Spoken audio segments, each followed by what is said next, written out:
علم کا لازمی نتیجہ یہ ہے کہ بندہ اللہ سے ڈرنے لگ جائے، خشیت الہی کا جذبہ پیدا ہو جائے۔ اور اگر علم حاصل کرنے کے باوجود بھی خشیت الہی پیدا نہیں ہوئی تو وہ علم نافع نہیں ہے۔ وہ علم معلومات کا ذخیرہ تو ہے، لیکن العلم نور فی قلب المومن، جو فرمایا گیا علم مومن کے سینے کا اجالا ہے، اس کے قلب کا نور ہے، اس کے باطن کی روشنی ہے۔ تو یہ وہ علم نہیں ہے جو اس کے من کا چراغاں ہو، جو اس کے اندر کی روشنی کا سبب ہو۔ تو وہ علم ہی نہیں ہے جو اللہ سے جوڑتا نہیں ہے، جو اللہ کی خشیت، اللہ کا خوف، اللہ کے احکامات پر عمل پیرا ہونے کا جذبہ نہیں دیتا ہے۔ تو کہا انما یخشی اللہ من عبادہ العلماء۔ حضرت امام غزالی علیہ رحمہ نے بڑی خوبصورت بات کی۔ آپ نے 4 مراتب بیان فرمائے۔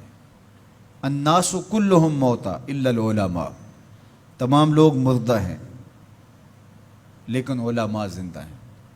زندگی علم کے دم سے ہے، علم ہے تو زندگی ہے، علم نہیں ہے تو زمین پہ چلتا پھرتا، کھاتا پیتا، بیٹھتا اٹھتا، باتیں کرتا ہوا مردہ ہے۔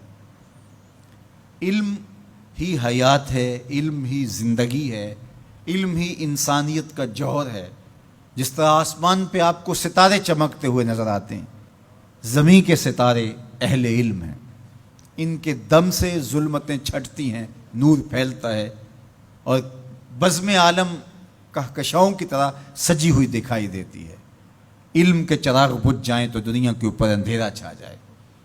تو زندگی کا سارا جمال علم کی وجہ سے ہے۔ زندگی علم ہے، جمال علم ہے، دنیا کا نور علم ہے۔ سارا چراغاں، ساری کہکشائیں، سارے اجالے، ساری روشنیاں، ساری کنادیل علم اور علماء کی وجہ سے ہی ہیں۔ تو فرمایا الناس کلہم موتا، لوگ مردہ ہیں الا العلماء، علماء زندہ ہیں۔ اب علماء تو خوش ہو گئے کہ ہم زندہ ہیں، طلباء بھی خوش ہو گئے کہ ہم زندگی اور نور حاصل کر رہے ہیں۔ لیکن امام غزالی نے دوسری بات کی، والعلماء کلہم نیام الا العاملین، علماء سوئے ہوئے ہیں، جاگتے وہ ہیں جو اپنے علم پہ عمل بھی کرتے۔ جو نیند ہے، النوم اخت الموت، یہ موت کی بہن ہے۔ علماء ہیں تو زندہ، لیکن اگر عمل نہیں ہے تو وہ آغوش نیند میں ہیں، زندگی سے فائدہ ہی حاصل نہیں کر رہے۔ زندگی سے فائدہ تو زندگی کی لذات سے متمتع ہونا ہے، آنکھوں سے نظارے دیکھنے ہیں، کانوں سے نغمے سننے ہیں، زبان سے ذائقے چکھنے ہیں، دوستوں سے باہم ملاقاتیں کرنی ہیں۔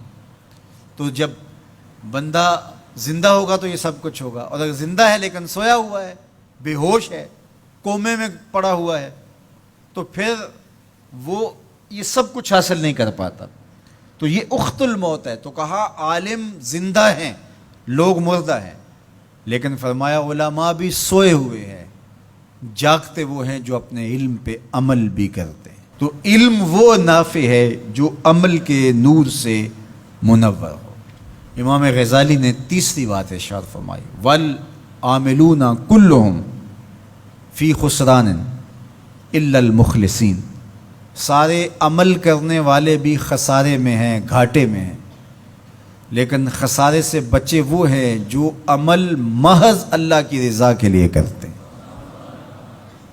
مخلص ہی محفوظ ہیں، ورنہ علم بھی پڑھا، اس پر عمل بھی کیا، لیکن عمل لوگوں کے دکھلاوے کے لیے تھا، عمل کسی کو خوش کرنے کے لیے تھا، استاد کے ڈر کی وجہ سے تھا، ماں باپ کو خوش کرنے کے لیے تھا، اللہ کی رضا مقصود نہیں تھی۔ تو پھر علم بھی پڑھا، عمل بھی کیا، لیکن امام غزالی فرماتے ہیں خسارہ ہے، نقصان ہے۔ والمخلصون کلہم علی خطر الا الخائفین، اور سارے مخلص بھی خطرے میں ہیں۔ جو مخلص ہیں، محض اللہ کی رضا کے لیے عمل کر رہے ہیں، وہ بھی خطرے میں ہیں، معرض خطر میں ہیں۔ کسی وقت بھی پائے استقلال میں لغزش آ سکتی ہے، ساری محنت برباد ہو سکتی ہے۔ کیتی کتری پئی کھو محمد تے سکہ بنیا زردہ، کرتے ہیں. ہمارا تو حال یہ ہے کہ ہم بد عمل ہوں، زندگی خواہشات اور آرزوؤں کے ہجوم میں بسر کر رہے ہوں، اور جنت کے ہم ٹھیکیدار بنے ہوئے ہوتے ہیں. ہم کہتے ہیں کہ بس ہم تو سیدھے جنت میں جائیں گے. حجبت الجنت بالمکارہ وحجبت النار بالشہوات. جنت مشکلوں کے پردوں میں لپٹی ہوئی ہے اور جہنم شہوتوں کے پردوں میں لپٹی ہوئی ہے. جنت اتنی بھی آسان نہیں ہے. تو کہا کہ والمخلصون کلہم علی خطر، ہر مخلص بھی خطرے میں ہے، لیکن الا الخائفین، جن کے سینے میں خشیت الہی ہے، خوف خدا ہے، وہ خطرے سے بچ گئے. اللہ ہمیں اپنے خوف کی دولت سے مالا مال کرے.